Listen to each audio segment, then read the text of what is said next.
ओमानच्या समुद्रात अमेरिकन नौदलानं केलेल्या एका मोठ्या कारवाईत 2 भारतीय खलाशांचा मृत्यू झालाय तर एक जण अद्याप बेपत्ता आहे। काय आहे सेटेबेलो टँकरवरच्या हल्ल्यामागचं खरं कारण, भारताची यावर काय भूमिका आहे, सविस्तर जाणून घेऊयात। नमस्कार, मी अक्षरा चोरमारे आणि आपण पाहताय लोकमत।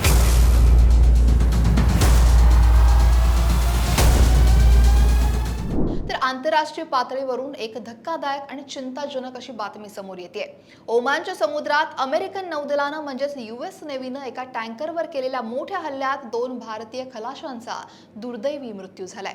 या टँकरवर एकूण 24 क्रू मेंबर्स होते, ज्यापैकी एका भारतीय खलाशाचा अद्याप शोध नाही लागलेला, तर 21 जणांना सुखरूप वाचवण्यात यश आले। या घटनेमुळे आंतरराष्ट्रीय राजकारणात मोठी खळबळ उडाली आणि भारताने यावर अत्यंत अशी आक्रमक भूमिका घेतली आहे। तर ही घटना नेमकी कुठे घडली आणि कधी घडली? तर ओमानच्या समुद्रात सेटेबेलो या नावाच्या एका व्यावसायिक ऑइल टँकरवर अमेरिकन नौदलानं हा हल्ला केलाय। सध्या अमेरिका आणि इराण यांच्यातला तणाव हा शिगेला पोहोचलाय। अमेरिकेनं इराणच्या सागरी मार्गांवर मोठी नाकेबंदी म्हणजेच ब्लॉकेड लागू केलंय। याच नाकेबंदी दरम्यान अमेरिकन सैन्याला या टँकरबाबत काहीसा संशय आला आणि त्यांनी थेट या टँकरवर कारवाई करत हल्ला चढवला। मात्र या कारवाईची सगळ्यात मोठी किंमत निष्पाप भारतीय खलाशांना मोजावी लागली।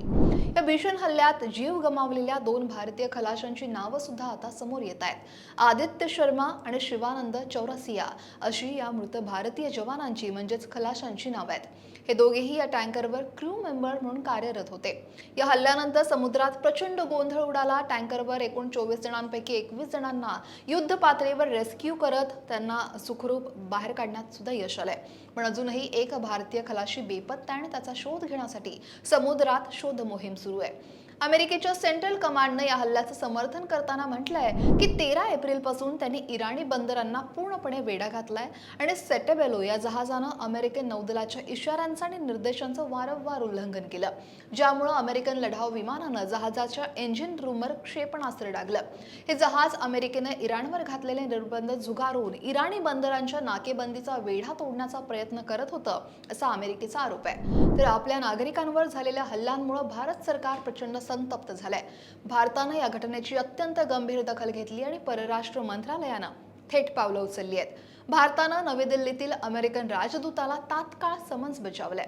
आपल्या निष्पाप खलाशांचा जीव का गेला, आंतरराष्ट्रीय पाण्यात व्यावसायिक जहाजांवर अशा प्रकारे हल्ला का करण्यात आला, या सगळ्या बाबींचा जाब भारतानं अमेरिकेकडे मागितलाय। भारताच्या परराष्ट्र मंत्रालयाचे अतिरिक्त सचिव नागराज नायडू यांनी अमेरिकेचे प्रभारी राजदूत जेसन मेक्स यांना परराष्ट्र मंत्रालयात बोलून अधिकृत निषेधपत्र सुपूर्द केलंय। भारतीय नाविकांच्या जीवाला धोक्यात आणणारी कोणतीही अमेरिकन लष्करी कारवाई खपवून घेतली जाणार नाही, असा थेट आणि कडक इशारा भारतानं दिलाय। भारतानं या हल्ल्याचा तीव्र शब्दात निषेध केलाय आणि बेपत्ता खलाशाचा शोध आणि मृतांच्या कुटुंबियांना न्याय मिळवून देण्यासाठी भारत सरकार पूर्णपणे जोर लावत आहे। अमेरिका आणि इराण यांच्यातल्या या अंतर्गत युद्धाच्या धगीत भारताच्या निष्पाप नागरिकांचा बळी जाणं हे अत्यंत दुर्दैवी आहे।